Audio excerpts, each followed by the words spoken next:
사랑하는 우리 성도님들 모두 건강히 평안히 잘 지내고 계시는지요? 긴 추석 연휴를 지나며 뜻하지 않게 또 코로나 확진자가 3,000명을 육박하는 그런 어려운 시기를 또 지나고 있습니다. 이 코로나 정황이 지난하게 이어지고 있지만 하루하루 우리가 하나님의 말씀 앞에 주의 음성을 구할 때에 우리에게 살아갈 힘과 특별히 위로와 평안을 더하여 주시기를 간절히 소망합니다. 오늘 저희가 함께 받는 하나님의 말씀은 출애굽기 22장 1절에서 15절의 말씀입니다. 제가 하나님의 말씀을 받들어 읽겠습니다. 사람이 소나 양을 도둑질하여 잡거나 팔면 그는 소 한 마리에 소 5마리로 갚고 양 한 마리에 양 4마리로 갚을지니라. 도둑이 뚫고 들어오는 것을 보고 그를 쳐 죽이면 피 흘린 죄가 없으나 해 돋은 후에는 피 흘린 죄가 있으리라. 도둑은 반드시 배상할 것이나 배상할 것이 없으면 그 몸을 팔아 그 도둑질한 것을 배상할 것이요. 도둑질한 것이 살아 그의 손에 있으면 소나 나귀나 양을 막론하고 갑절을 배상할지니라. 사람이 밭에서나 포도원에서 짐승을 먹이다가 자기의 짐승을 놓아 남의 밭에서 먹게 하면 자기 밭에 가장 좋은 것과 자기 포도원에 가장 좋은 것으로 배상할지니라. 불이 나서 가신 나무에 댕겨 낯가리나 거두지 못한 곡식이나 밭을 태우면 불 놓은 자가 반드시 배상할지니라. 사람이 돈이나 물품을 이웃에게 맡겨 지키게 하였다가 그 이웃 집에서 도둑을 맞았는데 그 도둑이 잡히면 갑절을 배상할 것이요. 도둑이 잡히지 아니하면 그 집 주인이 재판장 앞에 가서 자기가 그 이웃의 물품에 손댄 여부의 조사를 받을 것이며 어떤 잃은 물건, 즉 소나 나귀나 양이나 의복이나 또는 다른 이런 물건에 대하여 어떤 사람이 이르기를 이것이 그것이라 하면 양편이 재판장 앞에 나아갈 것이요. 재판장이 죄 있다 하는 자가 그 상대편에게 갑절을 배상할지니라. 사람이 나귀나 소나 양이나 다른 짐승을 이웃에게 맡겨 지키게 하였다가 죽거나 상하거나 끌려가도 본 사람이 없으면 두 사람 사이에 맡은 자가 이웃의 것에 손을 대지 아니하였다고 여호와께 맹세할 것이요. 그 임자는 그대로 믿을 것이며 그 사람은 배상하지 아니하려니와 만일 자기에게서 도둑 맞았으면 그 임자에게 배상할 것이며 만일 찢겼으면 그것을 가져다가 증언할 것이요 그 찢긴 것에 대하여 배상하지 아니할지니라. 만일 이웃에게 빌려온 것이 그 임자가 함께 있지 아니할 때에 상하거나 죽으면 반드시 배상하려니와 그 임자가 그것과 함께 있었으면 배상하지 아니할지니라. 만일 새 낸 것이면 새로 족하니라. 아멘. 우리는 출애굽기 하면 10가지 재앙과 홍해 도하부터 떠올리지만 사실 출애굽기의 반절 이상은 법조문으로 구성되어 있습니다. 그런데 솔직히 출애굽기의 이 법 조항들을 살펴보노라면 오늘 우리에게는 조금 거칠어 보이는 면들이 있습니다. 여러분, 오늘날의 법 집행은 개인이 아닌 공권력의 중재를 통해 법리를 따라 판단해서 공적으로 집행되는 것에 반해 출애굽기의 법 집행은 개인 대 개인으로 이루어지는 것처럼 보이는 경우가 많습니다. 판단 기준의 경우에도 마찬가지입니다.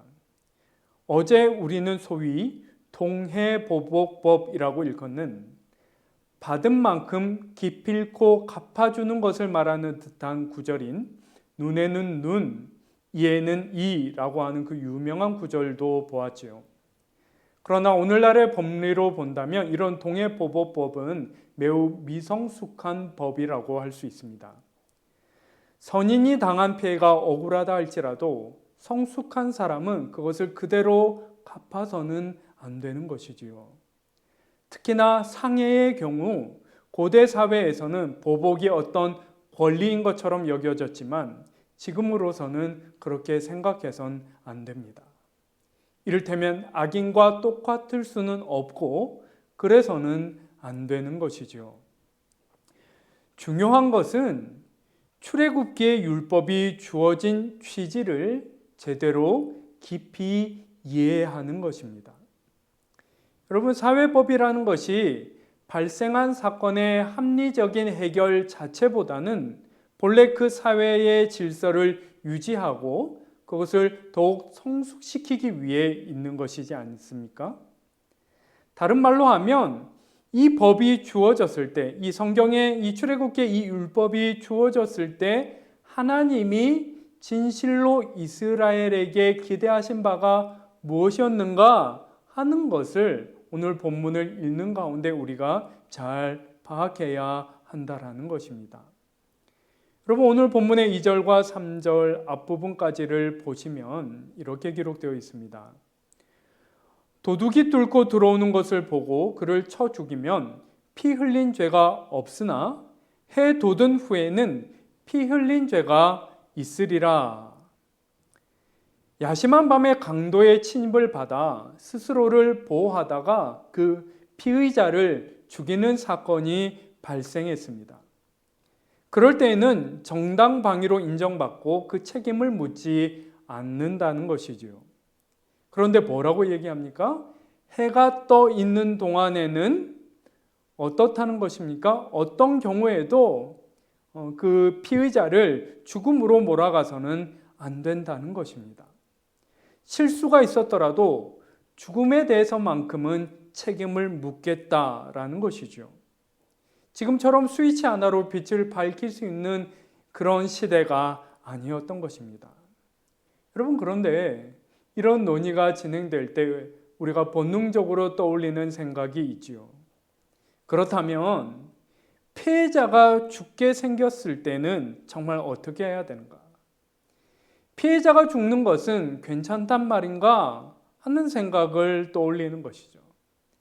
그럼에도 불구하고 여기서 논의의 핵심은 방어의 정당성 자체에 있는 것이 아닙니다. 이를테면 의식적으로 정말 성숙한 사람은 내가 죽게 생겼다 할지라도 상대방을 죽이는 것은 고려하지 않는 것이죠. 이것이 정말 성숙한 사람의 의식인 것입니다. 여러분, 이제 막 출애굽한 후에 이스라엘이라고 불린 이 사람들의 정확한 호칭은 히브리 족속이었습니다. 이 호칭 히브리의 기원을 두고 고대 문헌을 연구하는 사람들은 그것이 고대 근동 사회에서 오늘날로 말하면 이주 노동자들을 가리켰던 말인 하피루에서 비롯되었다 하는 것이 거의 정설입니다. 그들이 비록 기적적인 해방을 이제 막 맛보았지만 실상 그들은 한 번도 질서 잡힌 삶과 사회를 경험해 본 적이 없는, 지금도 그나마 정착지로 이동하는 도상 위에 있는 비루한 무리들이었을 뿐인 것이죠. 출애굽 자체가 환경적인 문제, 외적인 문제의 해결이었다면 사실 지금 가나안 땅으로 가고 있는 이 이스라엘 백성들에겐 더 어려운 문제가 남아 있었는데, 다시 말해서 히브리인들 자신들의 미성숙한 자질을 성숙시키고자 하는, 하나님이 기대하시는 수준, 성경이 거룩이라고 말하는 수준으로 그들이 변화되는 문제가 지금 남아 있는 것이죠. 동해보복법 같은 1:1 막교환 수준의 의식으로는 내가 죽기 전에 강도를 죽이는 것이 정의가 될 것입니다. 하지만 하나님이 우리에게 요구하시는 바는 그 정도 수준이 아닌 것이죠. 이런 경우에는 내가 죽더라도 상대는 죽이지 않는 것입니다. 의식이 성숙해서 그것이 확고한 사람만이 이렇게 행동할 수 있는 것이죠. 그래야 밤에는 그럴 수 있으나 낮에는 절대로 안 된다라고 말하는 이 규정의 참된 취지를 옳게 이해할 수 있는 것입니다. 여러분 5절의 경우에도 마찬가지입니다. 사람이 밭에서나 포도원에서 짐승을 먹이다가 자기 짐승을 놓아 남의 밭에서 먹게 하면 자기 밭에 가장 좋은 것과 자기 포도원에 가장 좋은 것으로 배상할지니라, 이렇게 기록하고 있습니다. 여러분 이것이 지금 고의적인 상황입니까? 우발적인 상황입니까? 우리말 성경에는 먹게 하면 이렇게 해서 잘못 읽으면 고의적인 상황인 것처럼 읽힐 수 있지만 원어 성경을 보면 우발적인 상황이 확실합니다. 그렇다 할지라도 마땅히 어떻게 처신해야 한다라는 것이죠. 그것을 갚되 자기 소유 중에서 가장 좋은 것으로 갚으라, 이렇게 가르치고 있는 것이죠. 여러분 우리말에 도의적 책임이라는 말이 있지 않습니까? 여러분 그런데 본디 이 말은 자신이 할 바 그 도리를 최대로 다하는 것을 가리키는 말이었습니다. 그런데 실제로 오늘날 우리 사회에서 이 말이 어떻게 사용되고 있지요? 최소한의 책임만 보이라는 의미로, 최소한의 책임은 보이라는 그런 의미로 지금 사용되고 있는 것이죠. 이런 면에서는 오늘 본문이 도의적 책임이라는 말의 진정한 의미를 우리에게 옳게 가르치고 있다, 이렇게 볼 수 있는 것입니다. 그리고 본문 이어서 7, 8절을 보시면 선악간에 판단하기가 매우 까다로운 그런 경우에 대한 규정들이 기록되어 있습니다. 한 사람이 다른 사람에게 중요한 물건을 맡겼는데 그만 그 사람이 그 물건을 절도당한 것이죠. 예. 여러분 이런 경우엔 어떻게 해야 하겠습니까?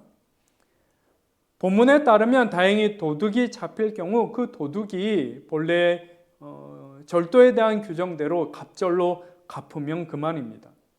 그런데 도둑을 잡지 못하면 어떻게 해야 하는 것이죠? 8절을 보시면 재판장 앞에서 그 물건을 맡았던 사람이 자신이 그 물건을 가로채지 않은 것임을 조사받고 적절하게 밝혀야 한다, 이렇게 기록되어 있습니다. 그런데 여러분 이 8절의 재판장, 여러분이 가지고 계신 대부분의 성경에 이 재판장이라는 단어에 각주가 붙어 있을 것입니다. 아래를 보셔서 그 각주에 뭐라고 적혀 있는지를 한번 확인해 보시지요. 하나님, 이렇게 기록되어 있죠. 여러분 이 재판장이라는 단어가 히브리어 성경에서는 하나님을 가리키는 엘로힘이라는 단어로 표기되어 있다라는 의미입니다. 여러분 실제로 이 일은 두 당사자가 하나님의 대리자인 모세 앞에 나아가서 그의 판단을 따르는 방식으로 이루어졌을 것입니다. 하지만 그렇게 모세 앞에 나아간다 할지라도 두 사람이 정말 기억해야 할 것은 무엇이라고 오늘 이 8절이 우리에게 얘기하고 있는 것입니까? 여러분 이것이 정말 중요하고 가장 핵심적인 것인데 어떠한 경우에도 우리가 하나님 앞에 서 있음을 기억해야 한다라는 것이죠. 하나님 앞에서는 거짓이 없어야 할 것이며 이러한 이해 충돌의 상황에서도 하나님 앞에서 그것을 덕스럽게 해결해야 한다 하는 것을 우리에게 말하고 있는 것입니다.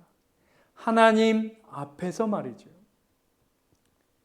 여러분 복음서를 보면 예수님은 다른 것은 전부 다 이렇게 넉넉하게 수용해 주시는 것 같은데 그런 예수님이 유일하게 허락하지 않으시고 오히려 격렬하게 지적하시며 꾸짖으셨던 것이 있는데 그것은 바로 율법주의였습니다. 여러분 우리가 신약을 읽으며 신구약을 읽으며 율법과 율법주의를 구분할 필요가 있습니다. 율법, 다시 말해서 율법의 취지, 율법의 핵심 정신은 한 영혼을 하나님 앞에서 성숙하게 변화시키는 데 있는 것이죠. 그런데 그러한 성숙이 어떠한 방식으로 이루어진다라는 것입니까? 더 많은 순간, 더 많은 자리에서 하나님을 진실하게 의식하고 그분의 은혜에 성실하게 반응하는 것을 통해 그러한 성숙과 변화가 이루어진다라는 것이죠. 율법은 그것을 훈련하기 위해 이스라엘에게 또 우리에게 주어지는 것입니다. 반면에 율법주의는 어떠합니까? 이러한 율법의 본래 정신은 망각해버린 채 규정 준수 자체에 집착해서 오히려 사랑의 덕은 잃어버리는 것이죠. 영적으로 보면 이러한 것은 성숙하기는커녕 오히려 퇴화하는 것입니다. 재판장 앞에서 옳고 그름을 따져가며 자신의 이익은 조금도 양보하거나 희생할 줄 모르고 그렇게 하나님을 망각해버리는 것, 그것이 바로 율법주의의 함정인 것입니다. 율법주의가 이러한 경향을 조장하기 때문에 예수님조차도 그것을 그냥 내버려 두실 수가 없으셨던 것이죠. 그렇다면 여러분, 우리는 어떠합니까? 어찌된 영문인지 우리가 정신을 바짝 차리고 있지 않으면 우리는 율법의 정신과 율법주의 사이에서 언제든지 율법주의로 치닫습니다. 어떤 면에서 지금의 나도 그쪽으로 많이 치우쳐 있다, 이렇게 보는 것이 오히려 맞고 정직한 것일 가능성이 많습니다. 여러분, 우리는 지금 그러한 상태, 그러한 태도 가운데 오늘 이 말씀을 받고 있는 것입니다. 그렇다면 어떻게 해야 하겠습니까?